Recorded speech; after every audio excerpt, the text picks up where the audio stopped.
Alright guys, exclusives, good or bad, that's what we're going to talk about today. On October the 23rd, the Xbox president came out and said that exclusives are now antiquated. Now my take on this is that that is a little crazy, seeing as if you look at the console sales with PlayStation reportedly outselling Xbox 3 to 1 this console generation, and even the last console generation, a lot of people bought PlayStation 5s because of the exclusive games, and that's how they got so far ahead to begin with. The Xbox One didn't really have many exclusive games, but the PlayStation 4 had many, which led to a lot of people changing from Xbox to PlayStation after the Xbox 360. The Xbox president believes that Xbox exclusives and the idea in general are becoming antiquated, and it kind of shows the direction that the industry is moving. Back in the 360 generation and even earlier, Xbox sold a lot of 360s because of franchises like Halo and Gears of War, Forza, and others. Now a lot of these have moved over to PlayStation, and the Xbox boss, Sarah Bond, thinks this is what people now want from the industry. She said the biggest games in the world are now available everywhere. Now whether you agree or disagree, Xbox has sold a lot more games since coming to PlayStation, with Xbox exclusive games actually outselling a lot of other games on the PlayStation 5. Xbox this generation has had a lot more exclusives than the last generation, but because they've lost so much market share in the console space, they probably feel that it's too late for them to start selling consoles now, especially after the rumours that Costco had pulled Xboxes off the shelf but were still selling Nintendo and PlayStation 5s. Then there's all the layoffs at Xbox. Even after all the successful exclusives they've put out, it feels like your job in the industry is still never safe.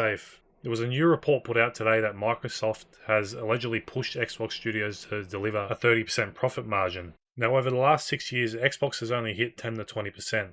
So I don't know why they would choose to change their target to 30%, especially seeing as the video game industry is only 17 to 22%. Even PlayStation, with their many popular exclusives, they only achieved a 16% profit margin in Q1. So I don't see why Microsoft believes they could ever hit 30%. You can't help but feel like Microsoft's feeling the pressure after the Activision acquisition. If the industry leaders Sony can't make 30% and they've only got a 16% profit in Q1, what makes Xbox ever think they'll hit 30%? They've hit 10 to 20% over the last 6 years, and that's after probably having the best exclusives they've had for a long while. It's clear now why Microsoft tried to jump video games to $80, and now I'm honestly surprised that they backtracked to $70 after the fans pushed back on the idea. You have to assume that Microsoft's still going to push for $80 games eventually. I'd say as early as next year, if not going into the new console generation. I think it will become normal. Then you've got the Xbox boss again, saying that the next-gen console will be a very premium and a very high-end curated experience. People are already struggling to pay bills and put food on the table for their families, and Xbox already put up the price of their current console. I don't think they can afford to bring out a next generation console that costs even more. They weren't afraid to put a $1,000 handheld console out, so who's to say that the next console won't be over $1,000? I'm going to predict now, if the next Xbox console costs more than the current console, Xbox won't last more than another generation. And they probably think that's fine, because now that they've got their exclusives onto other consoles, they're making more money than they ever had, even without selling Xboxes. It feels like Xbox only cares about power in their consoles. They've had the most powerful console over the last 2 generations, and that's not really a selling point for people. If they just waited to have a whole bunch of exclusives and released them all on the next generation of console on day one, they'll probably find that they will catch up a little bit in console sales. But if they're just going to increase the price of everything from Game Pass to games to consoles, then this is not going to work. Xbox is kind of hinting that the next gen Xbox will be more like a PC than any Xbox that's ever come out before it. So if that's the case, why would people not either buy or build their own PC? What would pull anyone towards an Xbox console at that point?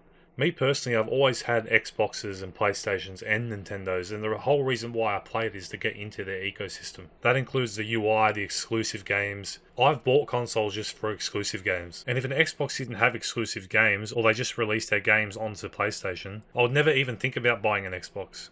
About a year ago, I actually sold my Xbox and built a gaming PC so I could use Game Pass and the Xbox features on the Xbox app on my PC. Now, I know that's what Microsoft wants, but then they announced the increase of Game Pass prices to $30, and then I cancelled Game Pass, so now I don't have anything Xbox. Then you got PlayStation putting out games like Ghost of Yotei, and they're selling like wildfire, and the sales numbers are going through the roof. To me, that shows people still want these games. You don't see Sony putting Ghost of Yotei or previous exclusives on the Xbox, although they do put them on PC eventually. But that's okay, because a lot of people who have PCs, they won't have consoles. Now, the next generation of consoles is meant to come out in 2027. A lot of people are saying that they feel like it's too early, but I put that down to things like COVID, console shortages at the start, and just kind of a lack of games at the very beginning. If the consoles are on track to come out in 2027, it actually puts them in line with the previous generation of console gap. I'd like you guys to leave a comment below.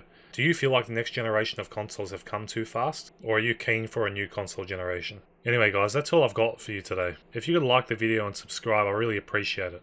Thank you, and I'll see you guys on the next video.